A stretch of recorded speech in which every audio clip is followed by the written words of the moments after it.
Hello, and welcome to Ghosts of Dufferin County and Beyond at Home Edition. We are so pleased to be here with everybody today. Thanks for tuning in.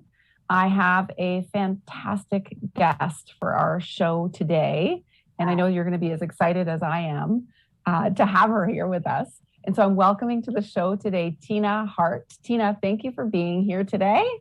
Oh, thank you for having me. What an honor.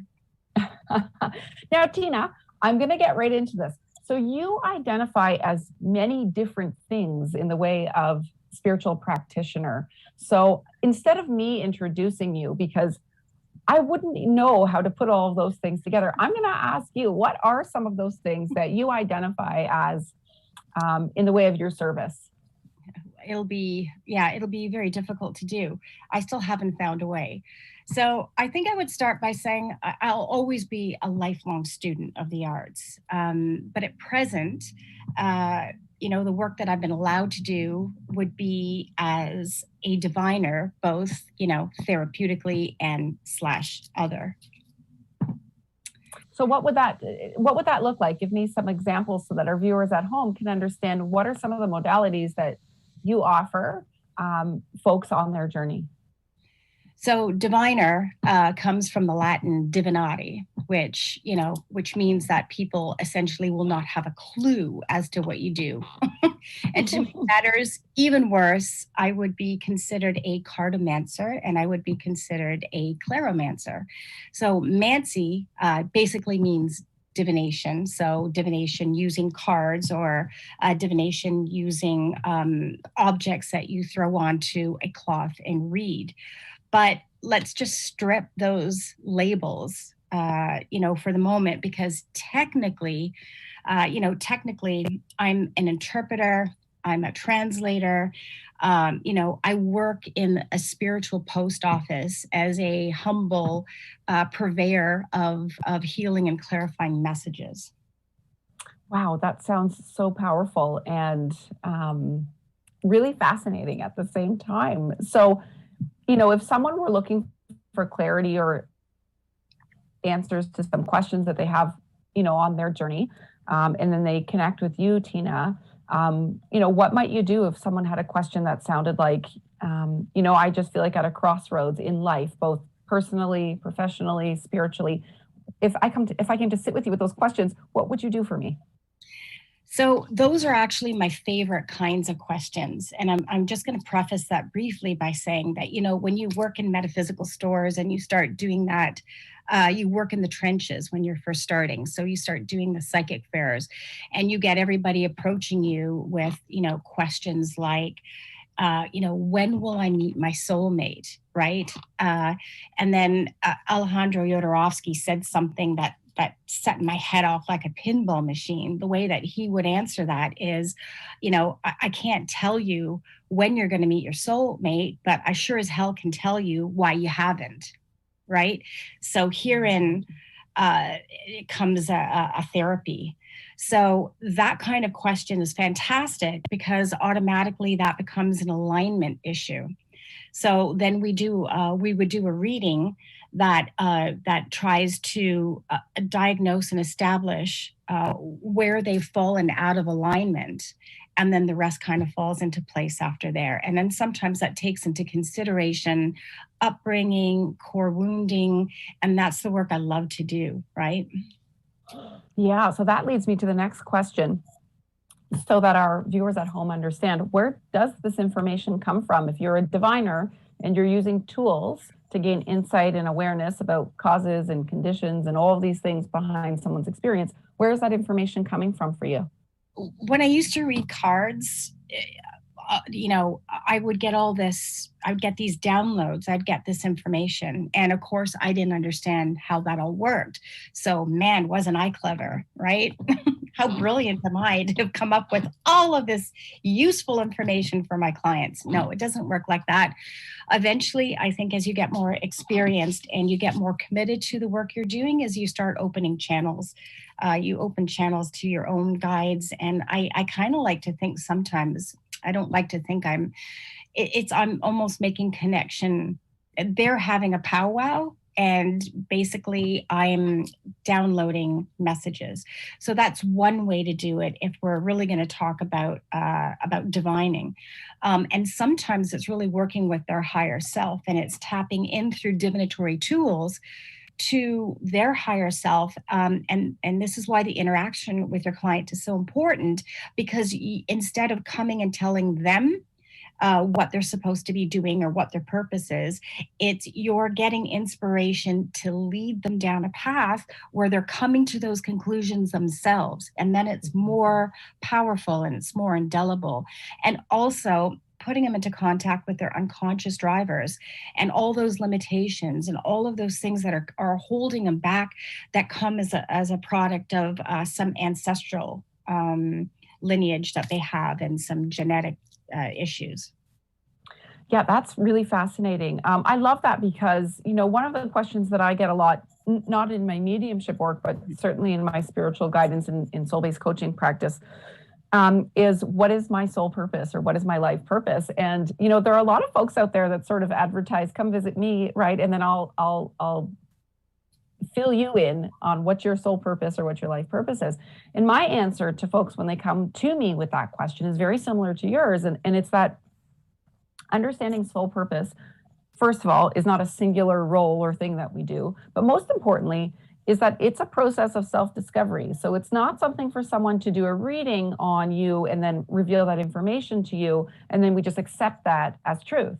The process of discovering is very singular because we do it on our own. And that doesn't mean we don't have folks supporting us in the process, but it's really, really important that we don't accept someone else's information about where we're supposed to be going or what we're supposed to be doing. Rather, it's our job as sometimes therapists, sometimes psychics, sometimes intuitives, sometimes guides in any way to help reveal the pathway so that someone can do their own journey. Right.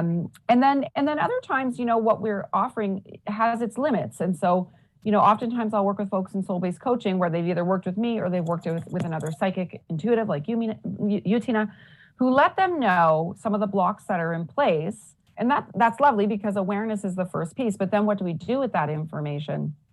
And so a lot of the folks I work with in the soul-based coaching have gained that insight and now need to actually do that work.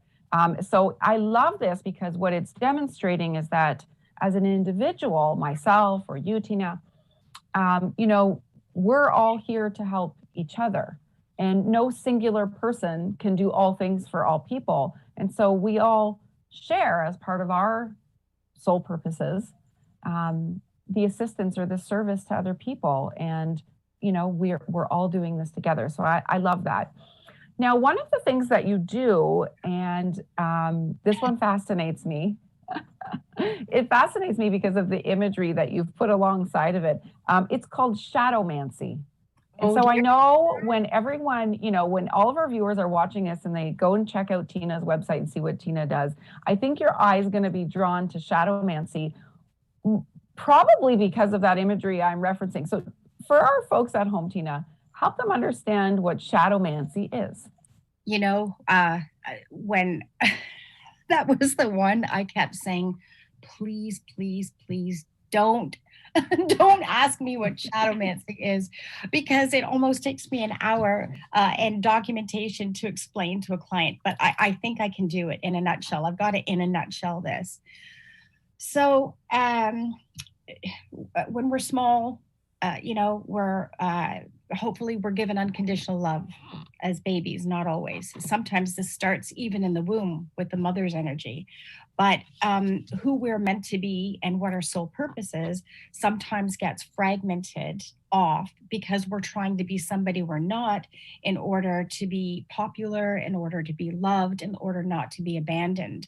And so that creates almost like a false personality. So this is sort of a divination that gets into contact with what it is that's affecting them in the moment. And so it basically is a sort of a diagnosis that comes with a magical prescription that is meant to help them shift the limitations, understand them, and shift them and block them. And it also ends up in an act of love and maybe a physical act of, for an example, let's say they have a very damaged relationship with their mother, or there are things that they got from their parents because that's the way they were raised.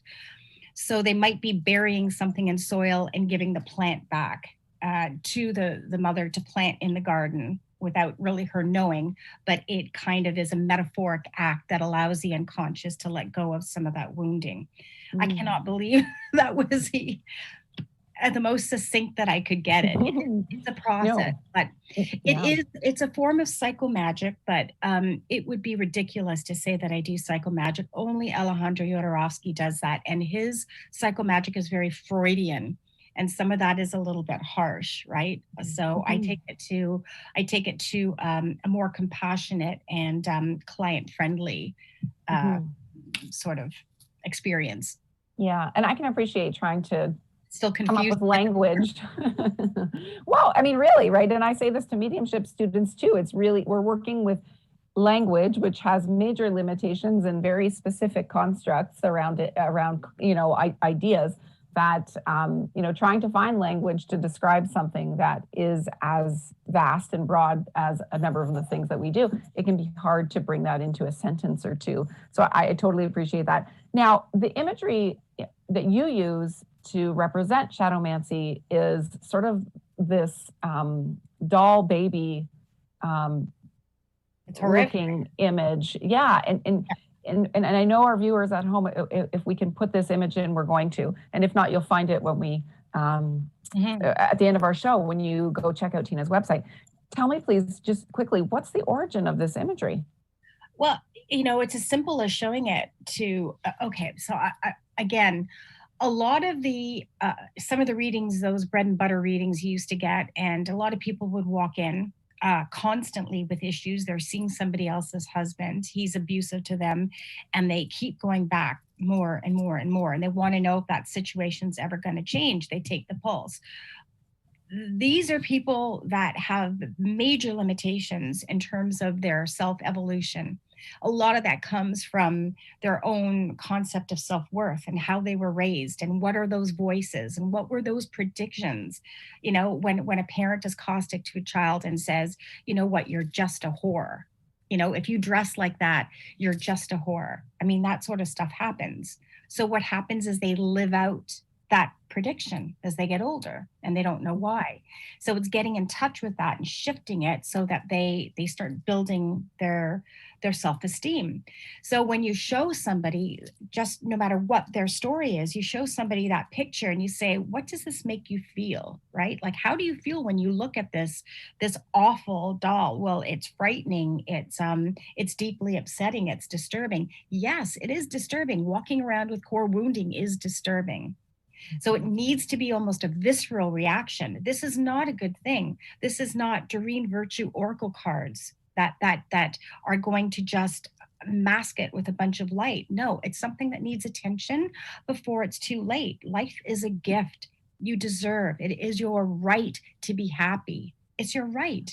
So let's take a look at those awful things that make you look like this, right? This is what you're seeing when you look in the mirror. That's not right.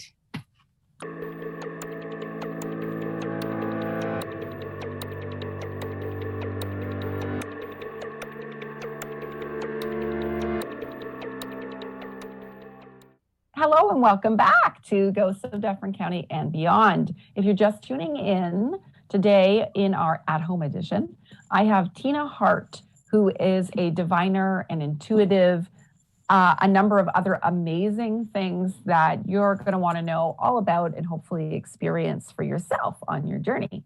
Tina, welcome back. Thank you very much. Tina, help us understand at home, what's your story? What brought you into doing all of this fabulous work? Oh boy. So that again is a long and wending road. I would say I used to be babysat in High Park. My grandmother had a very haunted house, and I had two very witchy cousins whom I adored. And my grandmother they used to, my mom's maternal line used to own land in the Carpathian Mountains. And so the Romani used to camp on their lands, and my aunt actually learned how to read cards from them and taught my grandmother. So my grandmother would read cards for all of the Polish ladies in the neighborhood. My aunt actually read professionally in a tea room. So that's sort of where my interest started, my curiosity started. But ultimately, I think it was having a lot of upheaval in my life and a lot of very catastrophic relationships, which propelled me to a local cartomancer in downtown Toronto who had a tea room. And she's this magnificent Romanian woman. And so I would come in dramatically, theatrically, heaving with sobs. And I would go to her and I would say, oh, I don't know. And maybe I should just tell him how I feel. And she would take these long mechanical drags off her cigarette. And she would say, darling, he's your lover, not your priest. Right? She was always full of these amazing, amazing sayings. And one time I asked her, do you think I'll ever be able to read cards? Do you think I'll ever be able to do this? And she said, she looked at the cards and she went, darling, I think not. Not now, no. Palpable, no, darling, because everything was so messed up all the time. But then eventually I kept doing it, and then attended the Reader Studio, and that was the beginning of the beginning. The Reader Studio was run by Wald and Ruth Ann Amberstone in New York City, and it is Hogwarts. It is absolutely, they are pioneers in the tarot community, and they have these intensive workshops, and I would fly in to do the psychology workshop the first day, then 3 days of divination and card reading and esotericism, and with heavyweights like Mary Greer, prolific author, Everything Tarot, Rachel Pollack, Robert Place. It was literally a place too that you would arrive. Your days were full of synchronicity. And I had a reading that was like a lightning bolt from the luminous Carrie Paris, and then everything changed, and I just knew that was it. That's exactly the path I wanted to go on. And then when I asked Wald, that same question, do you think I'll ever be able to do this professionally? Wald gave me the best advice possible. He said, you either will or you won't. That's fantastic, Tina. It sounds like a magical journey. And I think that it's also fascinating, and I've commented about this on a number of occasions, that so many of us, before sure, lots of us had childhood interest and curiosity and really, wonderful and weird experiences. But so many of us came sort of propelling into the study of this type of work from really dark places ourselves, having been in a terrible, confusing, could be sad, anxious, lots of times grief for mediums, so many. So, and it's interesting because I can hear a similarity there too for you, Tina. Now, Tina, you make things called charm kits. And also, of course, you have cards of your own. Is that right? Like divining cards? Yes, correct. And I just wanted to say one quick thing to what you had just said. I really do believe, when looking back, and I'm sure you will agree with this too, that really it is pain. Pain is the craft entering the apprentice. Mm-hmm. Yeah, right? Absolutely. Yeah, absolutely. I mean, it's our deepest teacher in human form is suffering and pain on some level. There's so much to learn and grow out of from those spaces. And so, yes, you got it. It's like, the Rumi sort of quote, right? Like the wound is where the light enters. Yeah, absolutely. Yeah, that's right. So tell us about your charm kits. What are they? And then how would someone who, say, has no background in divining or working with cards, tarot cards or angel cards or other types of, divining tools, how would someone use a charm kit if they had no prior background knowledge or training? Okay. All right. So again, I'm going to, in a nutshell, this. So Carrie Paris put out something. Okay, the tradition, the Sangoma tradition, is bone throwing, right? Um, I have deep respect for these practitioners. It wasn't anything that resonated with me. There are certain pieces I feel uncomfortable holding. So Carrie Paris put something on the market that was called the Magpie Oracle, and it basically popularized that Sangoma tradition because she used tiny, shiny metal little treasures and bits and bobs. And so it was really kitchen witchery, KITSCH, right? It was a very kitsch, fun little kit. Casting kits can be used in a few of different ways. In other words, you can, so, okay, where do I start with this? So here like are just a couple of pieces. Oops. That always happens. They always fall to the floor. I have vacuumed up more casting pieces than you want to know. It would make a kit unto itself, right? Okay, so it's a collection of objects. So you can go into your casting kit and pick one. So I'll give you an example. So I'll pick one. So this is an Edelweiss. Now, Edelweisses, you can set an intention for it. So I can say every time this Edelweiss comes out of my casting kit, Edelweisses, you ask what does it do? They grow in the highest climbs in the Alps. They're flowers that survive in the highest climbs of the Alps, and they're rare and they're beautiful and they're hardy. So now this piece takes on all of those qualities. Yeah, so it takes on all of those qualities. So okay, now I've got these. I'll show you kind of how it works. I've put these 3 pieces in the casting kit, which to me is a formula of manifestation.